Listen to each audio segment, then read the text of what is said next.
Sejam muito bem-vindos a mais um episódio do nosso Papo Chave, o seu podcast para falar do ramo imobiliário, da construção civil, novas tecnologias e muito mais. Se você ainda não curtiu, não compartilhou o nosso canal, não perde tempo. Já se inscreve, já curte, compartilha, manda para aquele teu amigo que gosta do assunto e vem fazer parte com a gente. Se porventura também não segue a gente lá no Instagram, já aproveita, porque a gente tem 2 perfis que recebem vários cortes desse podcast e você pode acompanhar todas as atualizações por lá também, que é o @Grupo Lírios Oficial e o @Lírios Imobiliária. Se você quer ser um patrocinador, quer deixar um recado, quer deixar uma sugestão pra gente, eu vou deixar 2 canais de contatos para que vocês possam falar conosco e a gente conversar ainda mais. O primeiro é o nosso número de telefone que você pode chamar pelo WhatsApp, que é o 3771-3606. 3771-3606, lembrando que o prefixo é 62, tá bom? E o nosso e-mail do marketing, que é marketing@grupolirios.com.br. marketing@grupolirios.com.br. E para o nosso episódio de hoje, eu recebo 2 pessoas muito especiais aqui no Papo Chave, que é a Hilda Maiara e a Luísa. Sejam bem-vindas! Muito obrigada pelo convite. Que isso, a gente que agradece. Sabe que a correria do dia a dia acaba atropelando a gente, vocês tirarem esse tempinho para estar aqui com a gente, é muito bom. Muito obrigado, viu? Obrigada a vocês. E a gente quer bater papo, quer falar de tecnologia, o tema hoje é inovação, então a gente tem muita coisa para falar e tenho certeza que tem muita gente que vai assistir a gente que vai querer saber um pouquinho mais sobre quem é a Hilda, quem é a Luísa. Então eu acho que a gente pode começar justamente por aí, né? Fala um pouquinho da trajetória de vocês e principalmente aquele ponto de decisão que vocês começam a fazer parte do Grupo Lírios, né? Bom, eu vou deixar a Luísa falar antes, porque ela é mais antiga de Grupo Lírios do que eu, então nada melhor do que ela falar. Luísa, eu estou te achando muito tensa. Para. Eu tô super tranquila, tá tudo bem. Tá tudo bem. Bom, eu comecei desde a faculdade já trabalhando com processo, eu trabalhei na empresa Júnior de administração e a gente fez uma consultoria. E nessa consultoria eu fui a responsável por atualização de processos e tudo mais. Então eu meio que eu fui escolhida e acabei me apaixonando por isso. Então, eu sou muito curiosa, então eu gosto muito de entrar, de conhecer, de ver coisas novas. Muita coisa igual, rotina, me atrapalha um pouco. Eu sou preciso ter muito estímulo para poder... É sério que você tá falando isso pro cara do marketing? Pois é. Eu tô falando porque você me entende. Você me entende. Então, quando eu fui, e aí eu comecei a consultoria, eu acabei entrando dentro da empresa e me tornando parte do corpo da empresa e tudo mais. E depois eu acabei vindo para cá, nesse mesmo princípio de dar suporte, mexer com processos, dar suporte principalmente na parte documental, porque eu tenho bastante intimidade com criação de documento, com essa parte de mapeamento, então para mim é uma coisa muito tranquila. Então eu vim para dar esse suporte, para dar esse apoio. Uhum. Só que aí eu acabei dando apoio, e cá estou eu, mapeando, perguntando, indo atrás das pessoas, as pessoas continuam fugindo de mim, de vez em quando. Nossa, mas você tem que perguntar tudo porque... Não, deixa eu só entender, isso aqui, por quê? Assim, Luísa, já te explica, eu falei assim, não, mas é porque, entendo o seguinte, preciso conversar com a outra área, como é que tem que chegar do outro lado e tal? Aí as pessoas falam assim, nossa, Luísa, como é legal conversar com você. Aí eu vou... Você é quase uma psicóloga, né, cara, dos isso. departamentos. Sabe assim, não, me conta a sua dor, qual é o seu problema que você está tendo com isso? Abre o seu coraçãozinho. Por quê? Porque aí eu faço uma análise de, poxa, como é que está o processo? Por que está sentindo essa dor? É para ter essa dor? Se vamos tentar amenizar. Às vezes tem uma coisa que realmente é incômoda, mas precisa acontecer. Só não precisa acontecer da forma que está acontecendo. Claro. Então eu faço todo esse papel assim de entre aspas aí, mediação, E aí as pessoas ficam falando assim, nossa, não sei o quê, mas depois as pessoas até sentem minha falta, Entendi. depois elas me procuram, elas falam assim, nossa, Luísa, Exatamente. sabe aquele processo assim, assado, tem que mudar tal coisa assim? Eu falo assim, agora as pessoas me procuram, aí eu fico maravilhosa, gente. Ó, a Hilda soltou um spoiler aqui que eu fiquei curioso. Ela disse que você tem mais tempo de líderes do que ela. E aí, tem quanto tempo isso? Eu entrei em setembro de 2019. Setembro de 2019. Ela fala como se fosse assim, ah, não, a Luísa tá aqui há 30 anos, há 20 anos. Ai, gente. E tem um papel fundamental no trabalho da Luísa, que é passar pelas áreas, mapear e depois mostrar para as áreas aquilo que a própria área disse pra gente. É quando a pessoa ela é impactada com a realidade dela. E muitas não, assim, 100% das vezes, a gente se depara com as pessoas que a gente passa, com as áreas que a gente passa, dizendo, nossa, mas tá complexo, podia ser mais simples. Ou então, nossa, eu tenho tanto trabalho para fazer isso, por que eu não tiro essa etapa e vou direto para cá? Então, esse trabalho de tirar da cabeça das pessoas e colocar um diagrama mostrando para elas, olha, foi essa realidade que você me desenhou. É um trabalho fundamental para gestores, para a operação, para a empresa como um todo, e é muito bem executado pela Luísa. Ai, gente. E a Hilda? A Hilda, bom, a Hilda tem uma trajetória grande aí por trás, que eu não vou falar porque eu comecei a trabalhar com 5 anos de idade. A gente chama de experiência. Eu tenho uma carreira de 20 anos em outros mercados. Já passei pelo varejo, já passei por telecom. Telecom eu passei por todas, as que existem hoje e as que não existem mais. Sempre trabalhando com gestão de pessoas e gestão da estratégia. Uhum. Não dá para falar de resultados sem falar de pessoas e não dá para falar de resultados sem falar de estratégia, né? Então, o meu trabalho, ele consiste em alcançar resultados inacreditáveis através de pessoas inacreditáveis. Então, a minha carreira se dá assim. Eu comecei muito nova mesmo, não vou falar do ano, mas eu comecei com 14 anos dentro do RH. Então ali eu lidava com manuais, procedimentos, antigamente era tudo no papel, né? Não tínhamos softwares, etc.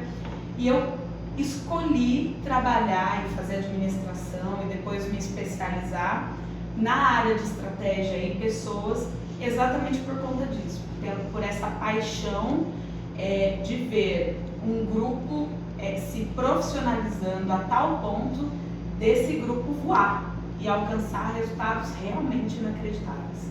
Então, para mim é um orgulho quando eu passo por lugares e eu vejo isso acontecendo, essa mudança acontecendo.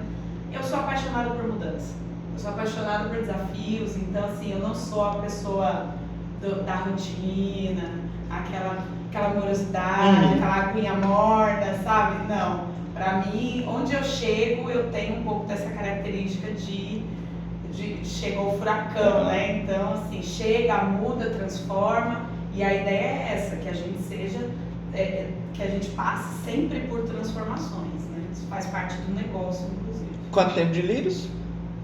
Eu fiz 2 anos de Lírios em outubro, tô indo para 3. Eu cheguei aqui dia 1º de outubro de 2020, no meio da pandemia. Tá boa de memória, aí eu dei cara. Sabe por que eu lembro?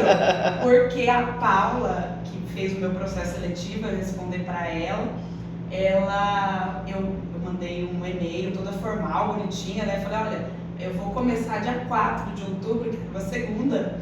Ela me mandou, não, pode começar na sexta, dia 1º. Então eu comecei aqui numa sexta-feira, sim, no meio da pandemia, foi um grande desafio para todo mundo, com inclusive certeza, para mim como profissional, chegar num mercado novo, numa empresa nova, no meio de uma pandemia, tudo online e tal, foi bem desafiador, mas eu gosto. No nosso primeiro episódio... Eu tenho uma história pra contar de como é que eu conheci a Hilda. Adoro histórias, cara. Foi bem assim. Ai, meu Deus. Não, a gente recebeu... Já a gente volta na pandemia. Aquele e-mail padrão e tal, tudo, e todo mundo em home office. Então a gente não via gente já fazia muito tempo. Aí assim, não sei o que, eu fiquei sabendo, ok. Beleza, porque até então era só a gente. Eu, tudo bem. Aí, não, oi Luísa, tudo bem? Eu sou a Hilda, agora eu tô liderando a parte de gente, não sei o que, não sei o que. Aí uma semana depois, então, Luísa, uma ligação de vídeo. Sim. Oi, tudo bem? Aquela cara de... Ela, não, você se lembra, não sei o que. Aí eu fui correlacionar, né? Porque você recebe mensagem no WhatsApp, em geral você não fica olhando a foto. Não, sim. Então, eu também tô assumindo a parte de gestão, e aí, assim, oi, chefe. Foi a melhor apresentação de todas. Olha, é o seguinte, não, e aí, o que você faz? Como é que isso aqui? Porque pra Hilda trabalhar com a Hilda assim, a Hilda chega e fala assim, seguinte, situação assim, acessada, tchau. Aí ela vai, isso aqui, de repente ela volta, não sei o que, e aí resolvi isso desse dia. Oi, chefe, bom dia, tudo bem? Vamos tomar um café primeiro? Por isso que eu só converso com as pessoas depois do café. Faz sentido. Mas no nosso primeiro episódio com a diretoria, a gente falou muito dessa questão da pandemia e de como as pessoas, as empresas se reinventaram durante esse tempo, né? Porque acaba que essa necessidade ela ficou tão latente, porque ou a gente se reinventava, ou a gente parava e ficava ali à deriva, né? Eu brinquei com o Rogério e até falei para ele que a pandemia para as empresas foi como construir o barco dentro do mar, velejando e construindo o barco. Eu falo que é construir o avião com ele voando. É isso. É isso.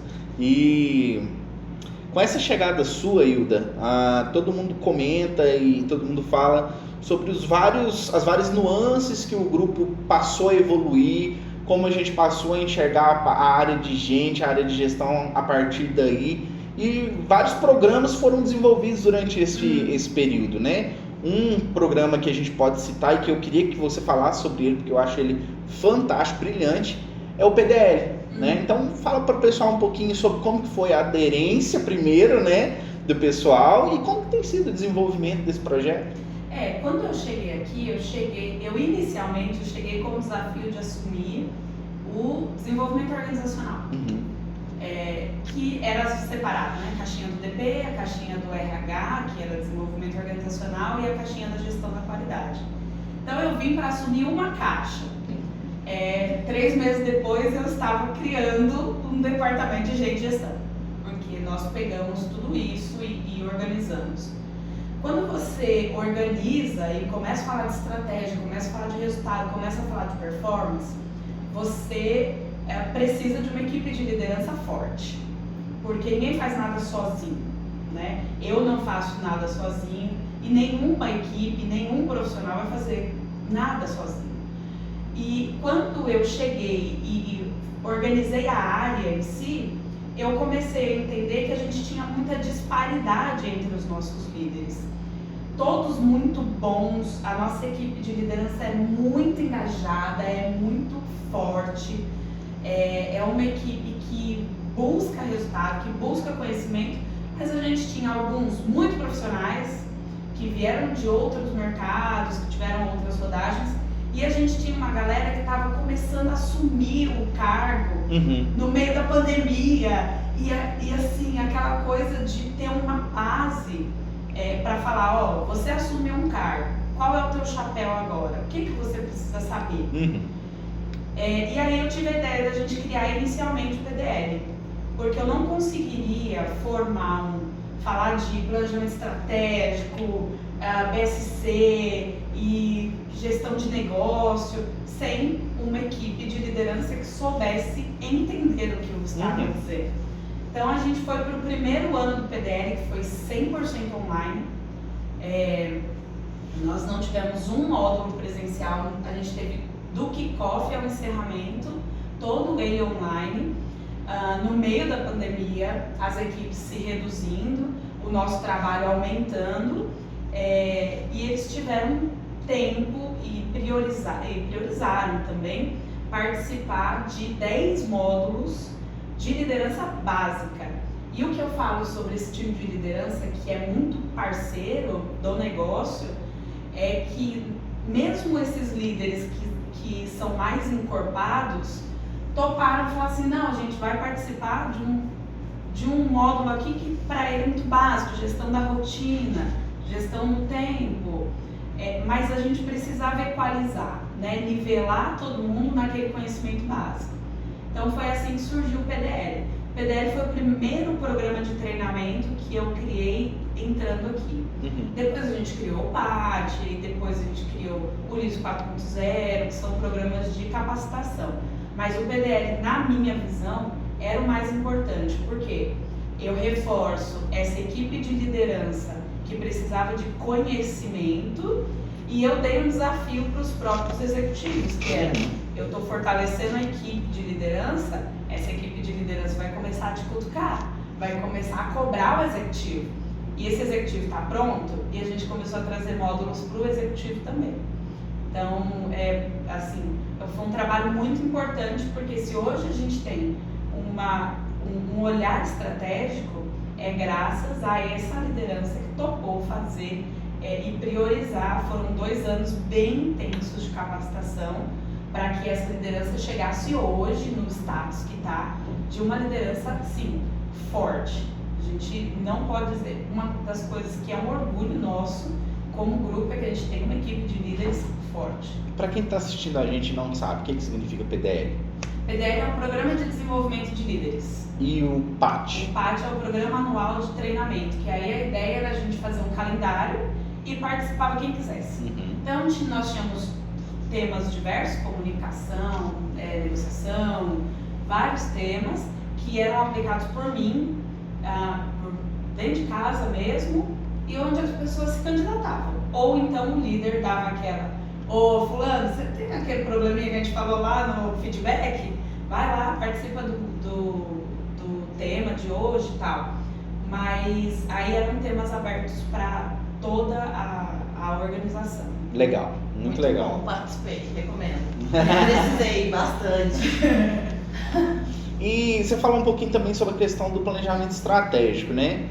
Eu queria entender como que foi a mudança a partir desse olhar e que a gente tem esse crivo, essa data marcada, a partir de agora, todos os anos a gente faz um planejamento estratégico. Como que isso funciona? Qual que é o olhar também, né, da liderança para isso em relação à operação como um todo? Eu acho que antes da gente falar sobre o evento planejamento estratégico, é importante a gente falar sobre estratégia. Porque quando a gente fala de estratégia, as pessoas vão achando que é uma coisa muito difícil, que é uma coisa que só acontece nas grandes corporações, né, que é muito técnico e tal, mas estratégia acontece em todos os momentos da vida da gente, né? A estratégia nada mais é do que você definir um objetivo e o como você vai alcançar aquele objetivo. Isso desdobrado em várias coisas. Então, um exemplo que eu sempre dou é uma viagem. Por exemplo, a gente se reuniu aqui e aí a gente decidiu que a gente vai viajar. Pô, vamos viajar? Vamos. Vamos viajar todo mundo junto? Vamos. Então, o nosso objetivo estratégico está traçado.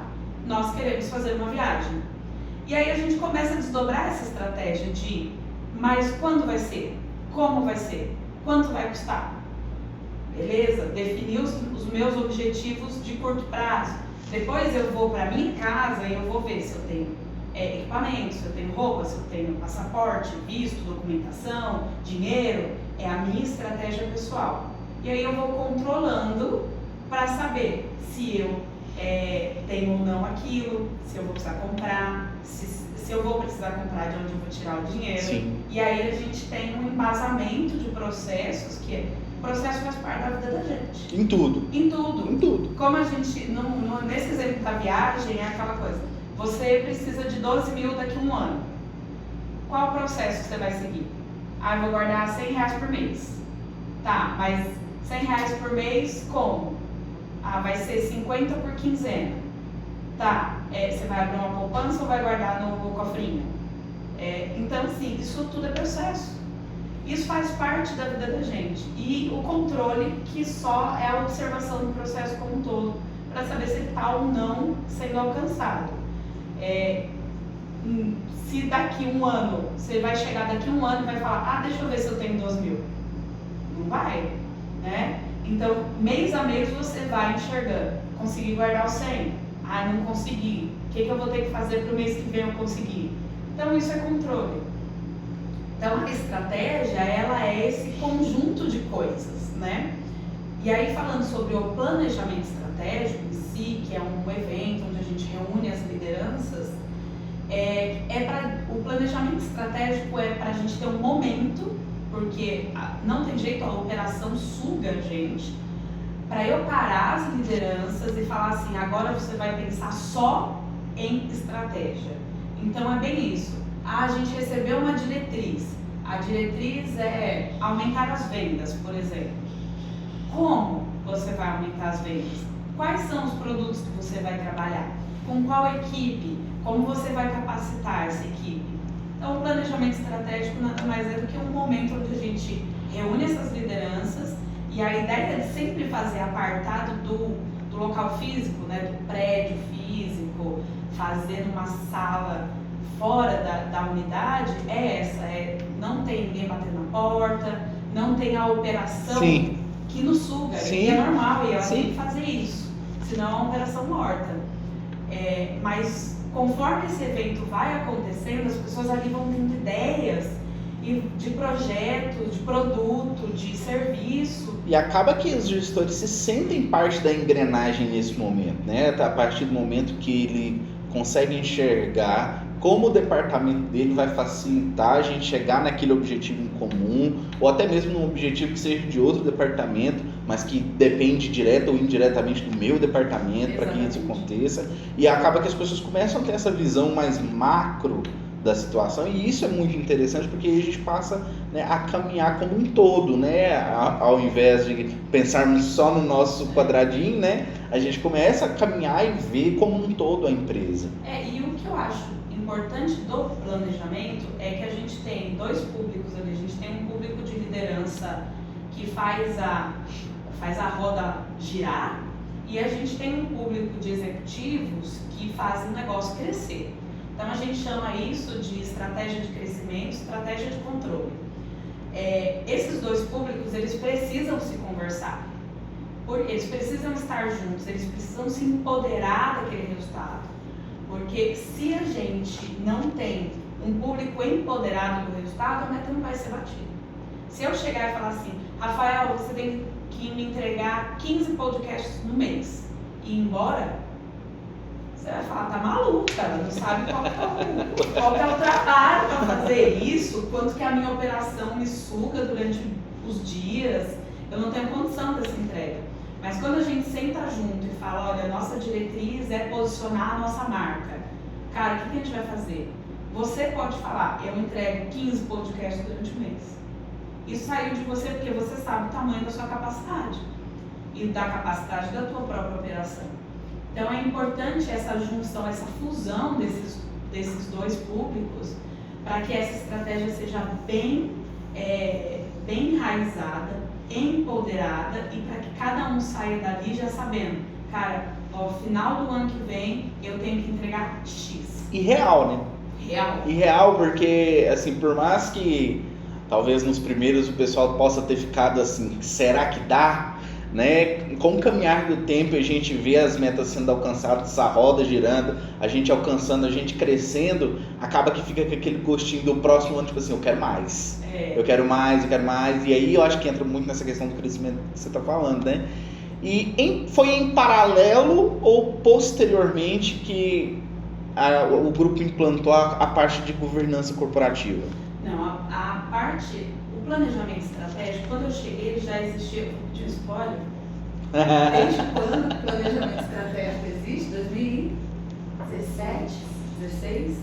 2016 já existia. Então, o que eu vejo? Eu vejo esse crescimento dessa liderança com o crescimento da estratégia, né? Então, assim, a gente já tinha a iniciativa de fazer um planejamento, que eu acho excelente, porque empresas Tem empresas que não sentam para conversar a estratégia do outro ano. E aí fica aquele atropelo,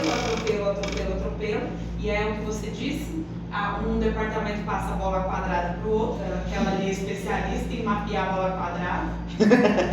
Vamos falar em bola quadrada, isso dá então assim, é processo que está gargalando, é processo que ele não tem fim. Então, dentro da minha área acontece assim, tá, mas qual que é o resultado final? Não sei, eu faço essa parte, essa é a minha parte. Então, a ideia é que a gente tenha cada vez mais essa visão em rede, né?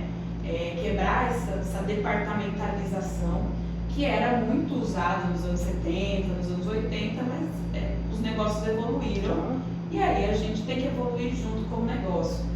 Mas a governança corporativa, ela nasce em finalzinho de 2020, quando eu já estava conversando com a Bruna sobre alguns indicadores de controle, sobre trazer uma metodologia de planejamento estratégico, a gente começar a falar de estratégia para que aquilo não ficasse tão surreal assim, sabe? Trazer estratégia para a operação. Então a gente começa a conversar lá em 2020, com o finalzinho de 2020, quando eu assumo a área da gestão. 2021 a gente teve um trabalho grande de operação mesmo, de organização. Em 2022 a gente reforça essa ideia, né? Eu junto com a Bruna vai fazer um curso de governança corporativa, de governança da inovação, e aí ela volta com muitas ideias e eu já estava aguardando as ideias chegarem. Então, junto à fome com a vontade de comer, a gente entendeu que era a hora do negócio fazer essa profissionalização do executivo, né? A gente começou a perceber que algumas entregas que eram dadas numa equipe de liderança, ou até mesmo numa reunião muito pequena com alguns diretores, eram reuniões de conselho. E a gente começou a falar, não, isso aqui é um assunto de conselho, é alta estratégia, é visão de mercado, é visão de gestão de caixa. E aí, quando ela começa a conversar de uma forma mais forte comigo, a gente começa a juntar a fome com a vontade de comer. E a gente conseguiu, esse ano de 2022, criar o conselho. Então, a nossa meta desse ano era um conselho implantado. Nós até conseguimos extrapolar a nossa meta, que a gente implantou o conselho e já elegeu o presidente, né, no caso a presidente.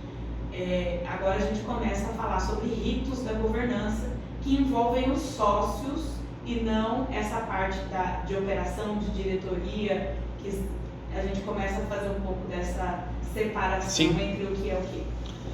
E agora, falando um pouquinho mais da gestão da qualidade, a gente já começou a falar um pouco aqui, Luísa, sobre isso, mas eu queria que você falasse para quem está assistindo a gente sobre o mapeamento de processos das áreas, né? Essa oportunidade que as áreas tiveram de sentar contigo e analisar o processo interno de cada departamento e, assim como a Hilda falou, analisar os gargalos, os pontos de melhoria e enxergar coisas que às vezes a gente está tão envolvido na operação do dia a dia que a gente não consegue, né, fazer essa distinção, mas quando você senta, conversa e vem um olhar de fora, acaba somando e ajudando muitos departamentos em relação a isso e, consequentemente, diminuir as bolas quadradas.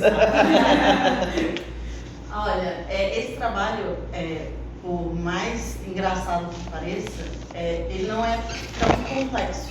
Se você for parar para pensar que eu estou te perguntando aquilo que você já faz, aquilo que você já sabe. Só que ele se torna complexo do momento em que eu como analista de processo, como uma ajudante dessa visualização, eu estou pedindo para você analisar o que você está fazendo. Quando você está dentro da operação e as coisas precisam acontecer, e tem emergências, urgências, e assim, quando a empresa ela já tem história, então o processo já existe, as coisas já acontecem, as coisas rodam. Elas podem não rodar às vezes da melhor forma, enfim, mas elas rodam. Então as pessoas estão tão dentro disso que do momento que eu te tiro dali, E aí eu fazia assim, eu chegava, eu tentava reunir todo mundo, ou então o máximo possível, porque alguns setores realmente não tem como parar todo mundo. Mas sentar com as pessoas e falar assim, o que você precisa para fazer o seu trabalho? Você percebe o que você precisa? Quem que tem que te entregar? O que tem que te entregar? Ah, mas de vez em quando acontecem assim, esses problemas. Então, tudo bem, mas isso é um caso à parte. O seu processo não tem que valorizar os seus problemas. Os problemas acontecem, mas você tem que criar uma regra para que esses problemas não aconteçam. Não é criar uma regra porque esse problema existe. Em tese, esse problema não é para existir. Então, quando eu faço o mapeamento e eu chego nas pessoas, e aí tem que ter um trabalho meio delicado de assim, eu não estou ali, que as pessoas têm um pouco essa sensação às vezes, de quando a gente está falando de processo, vai entrar uma pessoa lá na minha área. Cara, eu ia te perguntar isso agora, se assim, as pessoas não ficam com essa sensação de tipo assim, poxa, tá me vigiando, quer saber o que eu faço, o que eu entrego. Eu acho que porque a Luísa tem essa característica pessoal de ser muito benquista, de ser uma pessoa muito simpática, de não ser entrona, aí a gente não sofre isso. Mas se a gente pegar uma área de processos mais robusta, por exemplo, de uma empresa multi, que aí os caras são engessados, a pessoa de processo já é engessada, aí tem essa característica. Mas aqui a gente não sofre com isso, não. A gente sofre um pouco com a questão das perguntas, né? Porque é um mapeamento baseado em perguntas. Então, assim, as pessoas no geral elas não ficam. Eu pessoalmente não senti nenhum tipo de barreira nesse sentido de não querer contar, não sei o que, de nossa, né? Mas é um sentimento que eu ativamente procuro não gerar nas pessoas. Porque eu conversei com meu namorado esses dias sobre o que eu faço. E aí eu tentando explicar, porque assim, ele coloca aqui vários termos técnicos que eu prefiro não entrar nele nesse momento. Ele falou assim, tá, o que isso quer dizer, como assim? Aí ele chegou à seguinte conclusão, e eu concordo. Entendi. Então, você chega na pessoa, a pessoa é dona dos ingredientes e da receita, e você a forma. Eu não estou ali para te colocar as regras, eu estou te perguntando quais são as regras, a gente só vai colocar numa forma clara para todo mundo saber. Por quê? Bolas quadradas, problemas, gargalos, é o quê? Teve alguma falta de informação. A informação ali foi perdida. E aí, essa perda de informação não te afeta hoje. Não.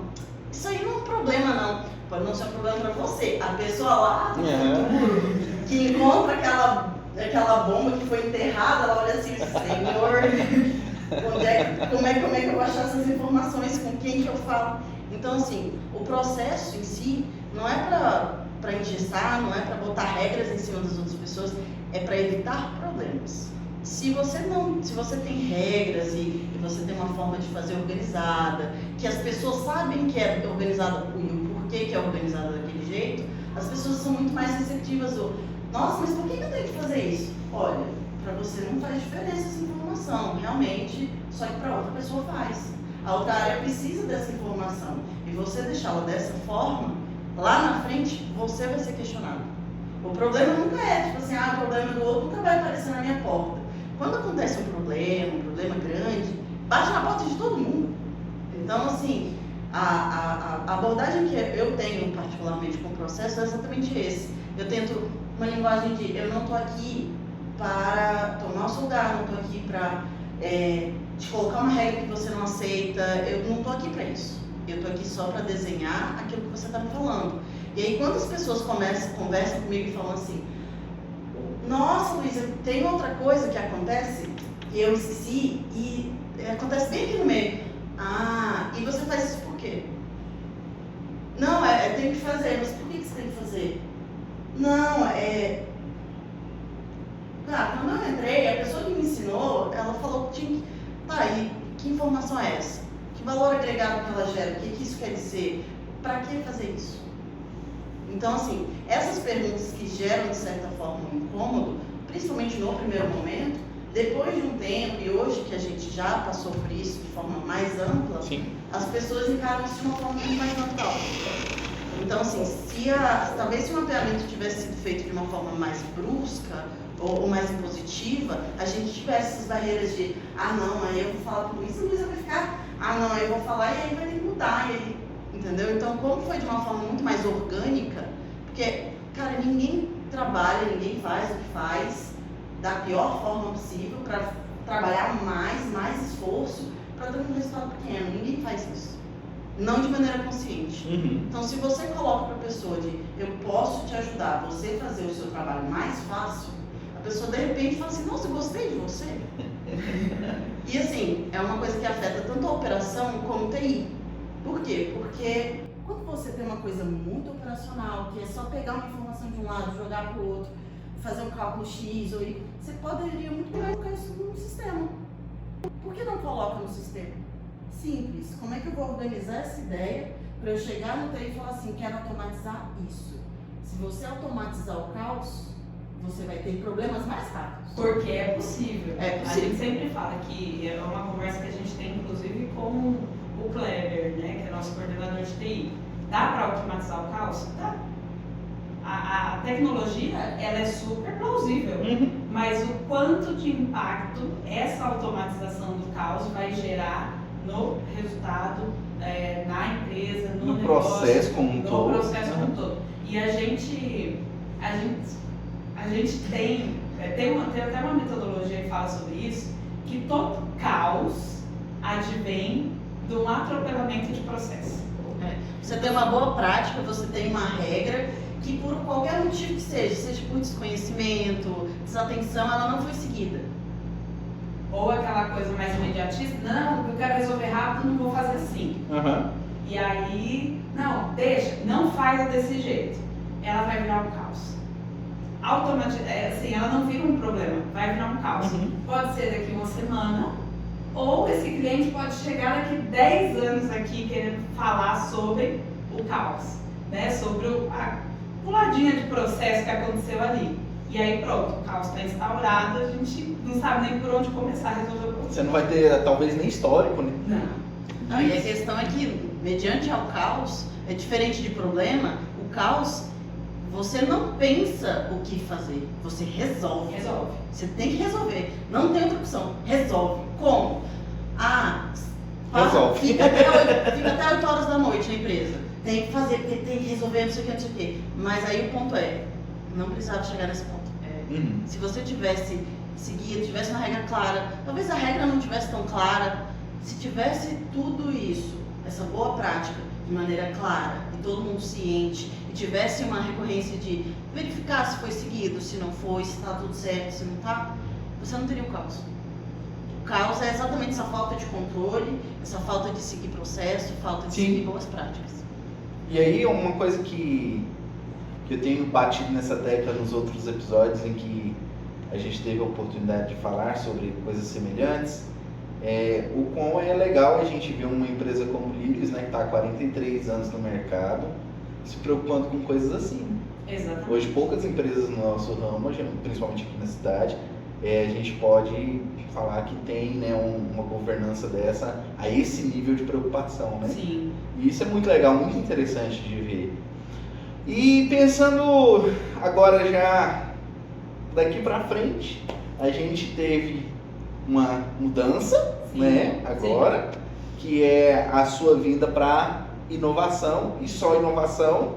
Na verdade a gente fez uma mudança. Eu saí da área de gestão de pessoas, certo, da área de gente, e coloquei mais uma estratégia dentro da minha casa de gestão.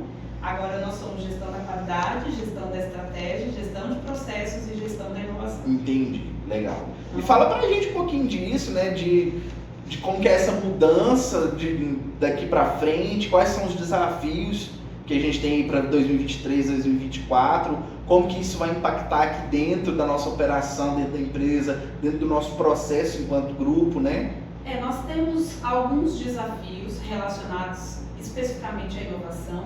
O primeiro trabalho que a gente fez foi desenhar uma estratégia de inovação. Certo. Né? Porque nós somos da área de gestão e de processos, a gente não faz as coisas de forma caótica, pelo menos tenta, né? Por favor. Mas não tem aquele negócio de, não, e aí casa de ferreiro, espeto de pau. Vamos fazer, bem planejado. Então, a primeira coisa que a gente fez foi desenvolver uma estratégia de inovação. O que é essa estratégia de inovação? Ela define que tipo de inovação nós vamos fomentar dentro da empresa, se é uma inovação aberta ou se é uma inovação fechada. Aí só para esclarecer, inovação fechada, por exemplo, ela é muito realizada dentro de indústrias detentoras de grandes produtos, a Coca-Cola, a Ambev. Por quê? Eles não vão abrir a fórmula da Coca-Cola para o mercado para dizer, olha, vamos abrir um novo produto, vamos fazer uma nova linha de negócio. Não. Certo. Então é inovação fechada mesmo, fechada dentro de casa. Aí a gente tem P&D, né, tem áreas de inteligência e desenvolvimento de produto que ficam dentro das indústrias. Maior parte indústria, ou então assim algumas empresas de tecnologia, tipo Apple, que tem um pouco de inovação mais fechada. A inovação aberta, qual que é a nossa ideia? E a gente optou por inovação aberta, que é trazer atores diversos da sociedade, das universidades, trazer startups, enfim, conversar com esses diversos atores para ver como a gente pode melhorar o nosso negócio e como que a gente pode ter novos produtos e serviços também, né? Então a gente desenhou essa estratégia baseada em inovação aberta, tem um grande processo de capacitação, assim como eu disse, da liderança, da criação do PDL. Sim. A inovação não é diferente. Para eu começar a falar de startup, spin-off, capture venture, eu preciso dizer para as pessoas o que é isso, o que a gente pode fazer, o que dá para a gente fazer. Senão, assim, a coisa fica muito, muito solta. Chegar na empresa hoje e falar, nós vamos fazer um hackathon. O pessoal vai falar, o que essa louca está falando dessa vez, né? Então, a gente tem esse ano de 2022 vai ser muito baseado em capacitação. Então, capacitação do time de operação, capacitação do time de liderança, capacitação do time executivo, porque eu tenho uma operação que pensa em inovação. A nossa operação hoje pensa em inovação. Quando a gente fala sobre o processo, quando a gente fala sobre o trabalho deles, eles falam, não, mas a gente podia fazer assim, mas vai fazer mais rápido. Sempre muito incremental, né? Que é a inovação interna. Eu tenho líderes que pensam em inovação e que conseguem tocar. Hoje tem uma profissionalização a ponto de tocar projetos inovadores dentro das suas áreas, que podem ou não extrapolar as paredes da empresa. Uhum. E eu preciso ter executivos que façam a gestão de grandes projetos inovadores também. Então, cascateando essa capacitação nesses 3 públicos, o nosso foco esse ano vai ser em capacitar, em colocar para rodar a nossa estratégia de inovação. Então, nós temos 5 projetos de inovação que nasceram do LIVS 4.0 lá em 2021, ciclo 2021, e a gente também tem outros produtos que nasceram nas áreas e que começaram a gente começa agora a fazer MVP, a gente tem um produto numa fase de POC, né? Então a gente começa a trazer tudo isso para dentro de um olhar de gestão. Não sou a gestora dos projetos, mas eu acompanho todo esse backlog, essas atividades, esses resultados, para ver se dá ou não para a gente levar esse serviço para fora, criar esse serviço, ou se a gente vai ter que dar uma segurada. Então, esse ano, dentro da operação, é muito focado na estratégia de inovação. Dentro do conselho, a gente tem um grande desafio, que é montar a nossa tese de investimentos.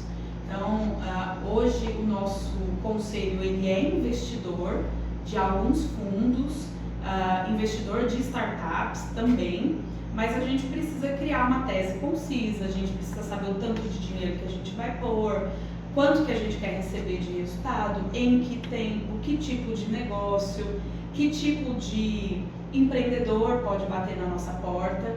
Aí sim a gente vai ter uma coisa bem mais estratégica, inclusive na área de investimentos.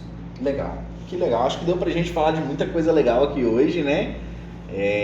Eu mais uma vez quero agradecer o tempo que vocês destinaram a estar aqui com a gente, bater esse papo, abrir mais um pouquinho das portas, das janelas do Grupo Líris, para o pessoal acompanhar um pouco da nossa rotina, saber um pouquinho mais do que a gente faz, né? E a gente tem falado de muita coisa legal, a gente tem exposto para muita gente, né? O quão o grupo se preocupa com coisas, desde coisas pequenas até uma gestão da inovação, onde a gente está falando, né, de um super processo que roda e que acontece, que é real e que está aqui para quem quiser vir ver, está aqui, está acontecendo, e isso é muito legal. Então, muito obrigado pelo tempo de vocês, espero encontrá-las aqui de novo conosco para falarmos mais sobre esse e outros temas. Estamos à disposição sempre. Eu queria só encerrar dizendo que o Grupo Lírios cresceu de uma forma muito bacana nesses últimos 4 anos. Eu não estava aqui de 2018 para cá, mas eu percebo nos últimos 4 anos o Grupo Lírios cresceu de uma forma impressionante na profissionalização do seu time, na profissionalização dos seus processos, no atendimento ao cliente, na preocupação com fazer certo, fazer de uma forma que o cliente não tenha problema, que a gente não tenha um problema, que o banco não tenha um problema. Então, assim, mitigação de risco, aproveitamento de oportunidade. Então, isso é estratégia, né? E a gente tem uma diretoria forte que tem também se desafiado a pensar estrategicamente, a pensar em melhoria, a pensar em aumento de ganho, mesmo de oportunidades, e de pensar estrategicamente. Então isso é um orgulho para nós, porque a gente é uma área meio, né? Então a gente não está lá atendendo cliente, a gente não está pagando o cheque, fazendo Pix, nem fazendo processo seletivo, a gente não está nas áreas fins. A gente é uma área meio.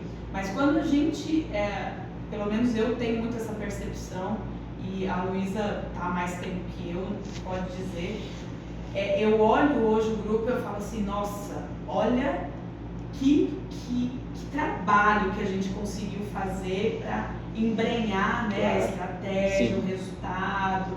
Tem muito trabalho para ser feito? Tem muito trabalho para ser feito, mas eu olhando outros negócios, outras imobiliárias, outras incorporadoras, falando com muita gente que é daqui, com muita gente que não é daqui, porque eu trabalhei em outras construtoras grandes. O nosso processo hoje ele é muito claro, muito conciso, assim, nível grande empresa, sabe?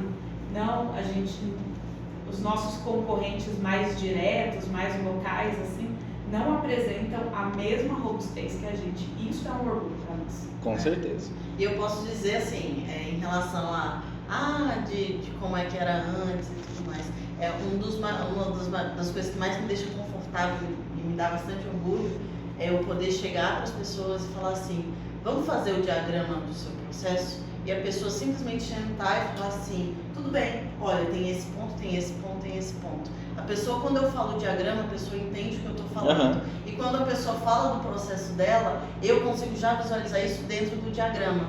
O que era 2, 3 anos atrás, eu ficava quase patinando assim, deixa eu te explicar como é que... Sim. Eu não estou querendo... E aí ficava uma comunicação travada. Ficava uma coisa assim, eu não tinha como ficar ensinando e mapeando ao mesmo tempo. E a pessoa... E também não era culpa da pessoa, não é uma vivência dela, uma linguagem que ela está acostumada. Faz parte. E aí, hoje, a pessoa chegar para mim e falar assim, Luiz, é o seguinte, a gente tem um processo e a gente vai mudar esse processo. Exatamente. Cara, eu como processo, eu posso falar, no geral, o processo, a área de processo persegue as pessoas. De chegar assim, vem cá, fiquei ouvi falar de uma coisa assim, de onde é que é esse? Que processo é esse? Aí a pessoa, então, Bem pontuado, inclusive. Existe esse processo. Ele não foi mapeado. Aí a pessoa realmente precisa, né? Aí a pessoa de processo fica assim. E aqui acontece hoje o contrário. Eu não preciso ficar, não, vem cá, tem algum novo processo aí, ou teve alguma mudança. As pessoas chegam pra mim e falam assim, Luiz, é o seguinte. É a mudança de percepção que a gente fala. E isso, assim, pra mim, como pessoa que trabalha com processos, é um orgulho. É um orgulho minha área não ser vista como... Tá, tem a parte de ser chata, a gente não vai tirar. Mas não é assim... O que é a verdade, talvez? Mas assim, das pessoas verem como uma ferramenta. Sim. A gente como meio é ferramenta. A gente não tá aí para ser a pedra no sapato de alguém. A gente tá aí para ser uma ferramenta para uso e para melhorar, para ajudar, para contribuir. E isso hoje acontece. Acontece das pessoas verem a importância de processo e falar assim, essa regra eu preciso analisar. Luiz, é o seguinte, tal processo está acontecendo e eu não estou sentindo que está rodando direito. Tá gargalando. Tá gargalando. Por quê? A gente como processo tem metodologia, tem todas as ferramentas, tem a linguagem, tem a diagramação, só que a gente não tá lá no dia a dia para sentir a dor. Então, as pessoas trazerem a dor e às vezes até mesmo intermediar entre as partes que estão sentindo é um motivo muito de orgulho. Claro. E a gente tem um projeto muito legal esse ano que foi encabeçado pela Giovana, a supervisora da cobrança, mas que veio para a nossa área como processos, que é fazer o remapeamento do nosso macrofluxo utilizando uma metodologia de otimização. Então, a gente deixa de ter o processo departamental e a gente vai ter um fluxo único nas jornadas dentro do grupo. E a gente começa com a jornada do cliente. Então, nós vamos remapear o processo do relacionamento, da área de vendas, da cobrança, do marketing, todo baseado numa metodologia que fala, vocês são uma área só, porque o cliente lá na ponta, quando ele fala no WhatsApp, oi, Grupo Lírios, eu quero comprar uma casa, ele está falando com esse processo inteiro, ele não está falando com o vendas. Ele está falando com o marketing, porque ele chegou através do marketing e ele chegou através do marketing por conta de novos negócios. Então, a gente tem esse projeto para esse ano que é quebrar um pouco dessas paredes departamentais. Legal. Bem legal. Gente, para você que ainda não curtiu, não compartilhou, aproveita, se inscreve no canal. Toda semana tem episódio novo para vocês curtirem, compartilharem. Não se esqueça de também seguir a gente lá no Instagram, @Grupo Lírios Oficial e @Lírios Imobiliária. Para você que quer ser um patrocinador do Papo Chave, ter a sua marca divulgada aqui na nossa TV, a gente falar de você, não deixe também de entrar em contato, tá? O telefone é o 62-3771-3606. 3771-3606. Esse você pode falar com a gente pelo WhatsApp. Ou se quiser mandar um e-mail, manda para o e-mail do marketing@grupolirios.com.br. marketing@grupolirios.com.br. Vai ser um prazer falar com vocês, mandar um Media Kit e esperamos vocês aqui, né? Traz a sua marca pro Papo Chave. Não é? Opa, é sucesso. Gente, mais uma vez obrigado e até a próxima, tá? Obrigada. Valeu. Obrigada. Tchau, tchau.